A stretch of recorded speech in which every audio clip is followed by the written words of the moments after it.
Dans cette vidéo, comme d'habitude, je vais vous débriefer intégralement ma séance de day trading sur le marché des actions US du jour. Nous sommes le lundi 5 février 2024. On va tout de suite faire un petit point sur le marché, mais voilà, une séance, je le fais vraiment à chaud. Je viens de clôturer ma séance il y a quoi? Il y a 5 10 minutes à peine. Une séance que je jugerais pas terrible, où je pense que je sais pas, vous me direz en commentaire, je pense que j'ai mal géré mes émotions, je pense que je me suis fissuré une ou deux fois dans cette séance, et voilà, et c'est d'autant plus dommage, et c'est ça en fait ce que je voudrais dire par rapport à cette séance, c'est que j'aurais dû faire, je pense, beaucoup mieux. Et vous le verrez, j'aurais dû faire beaucoup mieux. Je commence très mal. C'est pas une séance magnifique. Et pourtant, il y avait matière à faire une très belle séance. Je pense qu'il y avait matière à faire une magnifique séance. Pourquoi? Bah parce que le marché aujourd'hui avait un véritable directionnel. Et quand on fait du trading, et particulièrement du day trading, puisque en swing, je pense que c'est un peu plus différent, parce qu'on a le temps de voir différents directionnels se dérouler sur les jours et sur les semaines.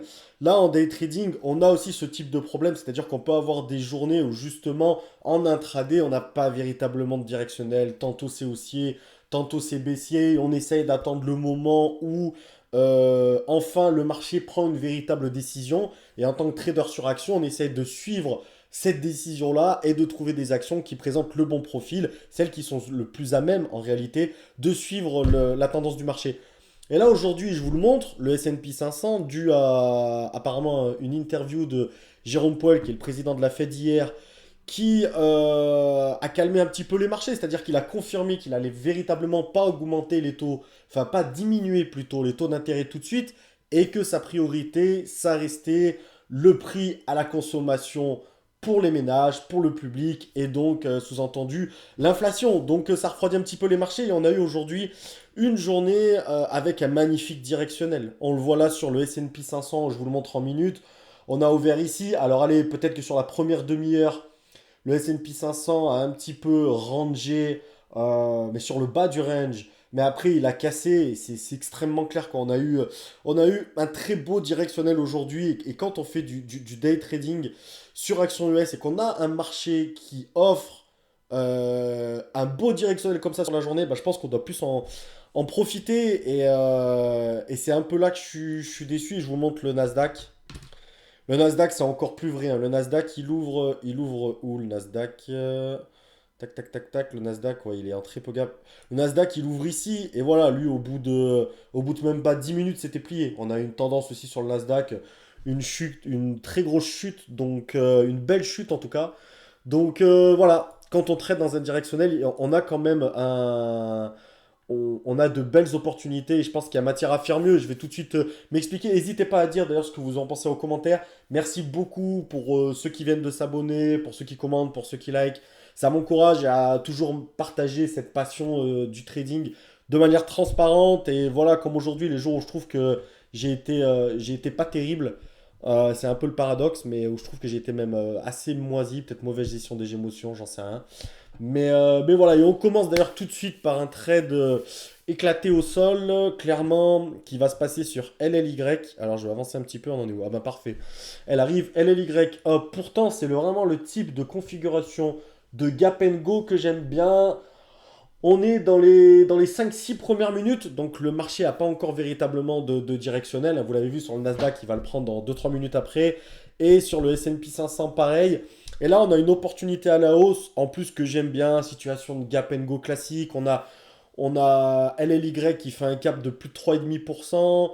Elle baisse un peu dans un premier temps, elle retourne vers son cours de clôture de la veille pour après remonter.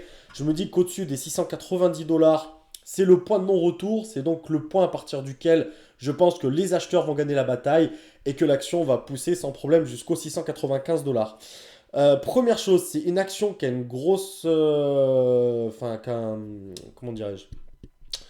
Ouais, une belle volatilité. Bon, déjà, on est dans les 700 $, hein, on est à 690 $. Mais vous le voyez ici, il y a quasi plus de 2 $ d'écart entre les acheteurs et les vendeurs. Ce qui fait que je me fais pas exécuté au prix que j'aurais souhaité. J'aurais souhaité être exécuté juste au-dessus des 690. Je me retrouve à être exécuté au-dessus des 691,40 $ avec un stop en dessous des 685 $. Donc je suis au-dessus de mon... Je suis un peu au-dessus de mon... Mais c'est là qu'en plus j'ai vraiment été mauvais. J'allais dire, je suis pas dans mon risque-reward habituel. Mais finalement, si, après c'est vrai qu'en ce moment, j'ai augmenté la taille de mes positions sur le mois de février. Donc je risque plutôt 150 $ par trade. Et là, pour moi, mon stop en dessous des 685 $. Je suis au-dessus des 150 $. Donc si ça se passe mal, je perds tout de suite 180, voire quasi 200 $.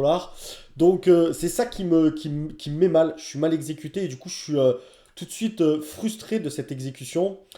Et comme l'action va un petit peu tergiverser et que le marché, vous l'avez vu, va prendre la direction opposée, va partir plein sud, eh ben je vais libérer trop tôt ma position. Je vais pas attendre mon stop. Vu que j'ai été exécuté, je me suis dit je préfère prendre une petite perte, soit à 70 $ plutôt que de me prendre une grosse perte à quasi 200 $ et voir ma séance complètement plantée d'entrée de jeu quasiment. Donc voilà. Et est-ce que je suis trop frileux là? Vraiment, dites-moi ce que vous en pensez. Est-ce que je suis trop frileux sur ce coup-là? Parce que vous allez voir derrière, alors certes le marché descend, donc j'aurais été contre le marché, mais derrière LLY, je ne sais pas si on va le voir tout de suite d'ailleurs.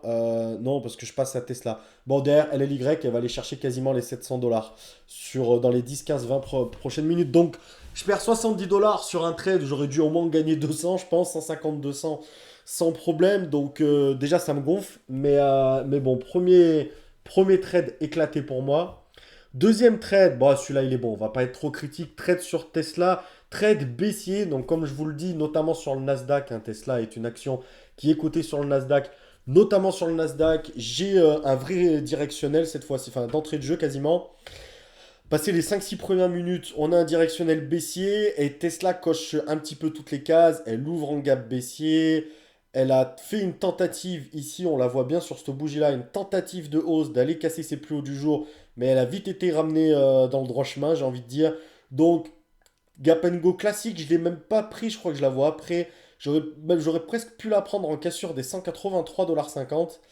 Mais je le fais pas. Et là, du coup, elle a cassé une première fois. Après, je m'attends pas, hein, sincèrement, à ce que le marché aille aussi bas aujourd'hui. Donc, quand elle a eu la cassure que moi j'aime bien techniquement, c'est toujours difficile de la prendre un peu plus bas. On a peur de se prendre une remontée, bah, comme un peu ce qui va se passer ici. Mais voilà, techniquement, je la trouve belle. Elle est clairement baissière, même en daily, elle est baissière. Donc, dans un marché qui baisse, je trouve que ça en fait la candidate idéale, l'action idéale pour shorter aujourd'hui et se retrouver dans le sens du marché pour aller chercher du gain. Alors, ouais, je suis bien patient. Vous voyez, là, il y a une belle remontée encore une fois. Et un peu à l'image de ce qu'elle fait ici, sur cette bougie-là, vers les 9h34. Et ben, un peu la même. Après cette tentative de rebond, elle va vite être ramenée. Et c'est vraiment là le type de configuration que j'aime bien. Quand il y a une tentative de rebond qui échoue, pour moi, c'est une confirmation qu'elle va continuer dans le sens, et dans le sens baissier, notamment ici en l'occurrence. Et donc, je vais shorter 300 titres. J'ai un stop clair au-dessus des 183 $. Ouais, 183 $, 183,20 $, donc à peu près 150 $ de risque. Pour aller chercher, bah pareil, c'est un tout petit peu plus de 150 $ de gain. Je vais aller chercher les 182 $ ici. Et si elle les casse un petit peu plus, pourquoi les 182 $? Bah déjà, ça me paraît un bon risque-reward. On est sur du 1 pour 1. Risque-reward agressif, encore une fois, mais c'est le mien. Et de 2, c'était son plus bas de la veille. Les 182 $ pile poil. Donc je m'attends à un rebond sur les 182 $. Enfin, de la veille, hein, de vendredi, évidemment, vu qu'on est lundi. Mais je m'attends à un rebond sur les 182 $. Même si j'y crois un peu à une cassure, aller chercher les 180, 50 et pourquoi pas 300 $. Mais non, elle va rebondir, hein, sur les 182 $, ce qui m'étonne pas. Donc j'ai bien fait de sortir. Je prends un beau trade à 170 $ sur Tesla. Mais voilà, là, elle rebondit. Mais derrière Tesla je pense que j'ai manqué d'ambition aujourd'hui parce qu'il y avait une, voire deux autres opportunités sur Tesla qui va regarder, revenir casser les 182 $, aller chercher les 181 $ et pour la petite histoire, elle va aller jusqu'au 175 $. Donc Tesla va dégringoler, va vraiment se prendre une bonne gamelle aujourd'hui et j'ai pas assez profité, je pense, de la tendance de Tesla. Je fais un petit trade au-dessus. Je vais pas en parler sur APD. Je vais baisser un petit peu. Je vais pas en parler. Je vais en parler surtout juste 30 secondes. parce qu'on approche déjà des 10 minutes, mais je fais un trade sur APD baissier. L'action, pour la faire courte, elle va tergiverser pendant quasiment une demi-heure au-dessus des 217,50 $, autour des 217,50 $, pardon. Et un marché qui est franchement baissier, une action qui tergiverse dans son bas du range, alors qu'elle est franchement baissière elle aussi, on est à moins 15%. Je sens pas la cassure, donc je préfère sortir. Là, j'ai raison, parce que short avec 3 dollars de perte, entre guillemets, parce qu'elle y va pas, malgré encore une fois le marché qui chute.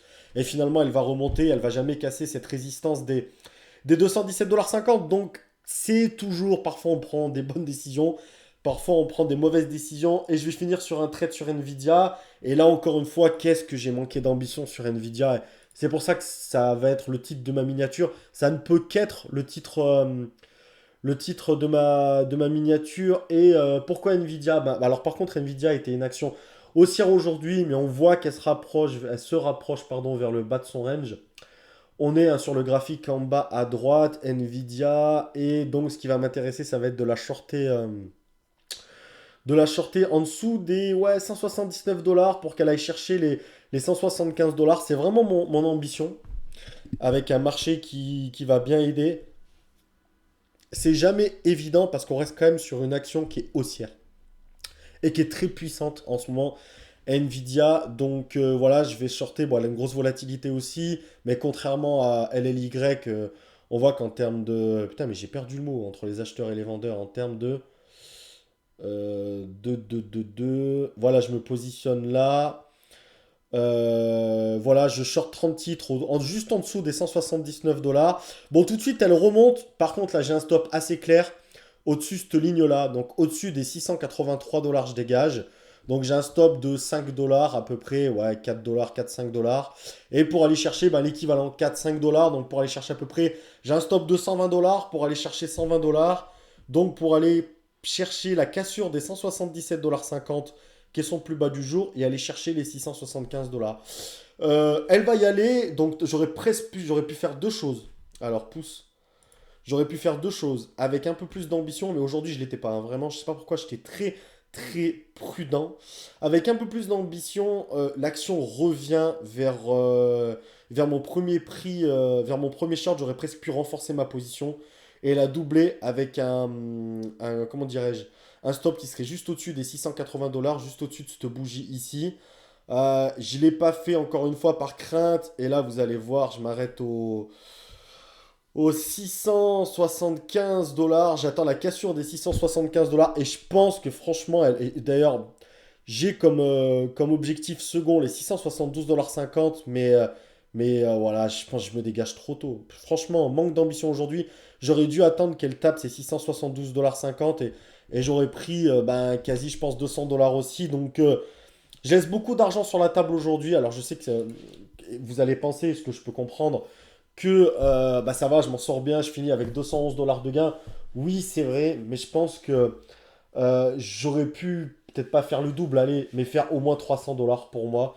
Aujourd'hui, parce que j'aurais pu reprendre une nouvelle position sur Tesla. J'aurais pu surtout sur le premier trade, garder ma position et croire en mes statistiques, hein. On a 70% de chances que le Gap and Go il passe sur ce style de configuration technique.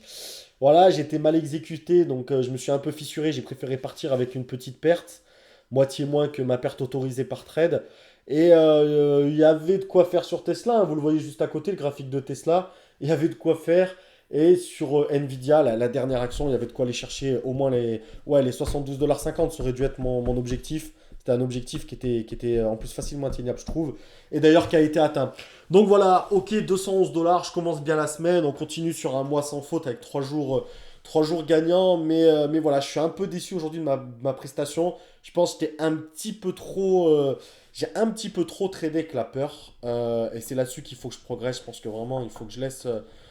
Mais bon, c'est pas évident, hein. N'hésitez pas à me dire en commentaire parce que des fois, on a raison et on a raison d'être prudent parce que le marché est vraiment pas évident. Mais dans un jour comme aujourd'hui, j'aurais dû être plus ambitieux avec un vrai directionnel comme ça. Voilà, merci beaucoup d'avoir suivi cette vidéo et je vous dis à dans la semaine pour d'autres vidéos. Merci.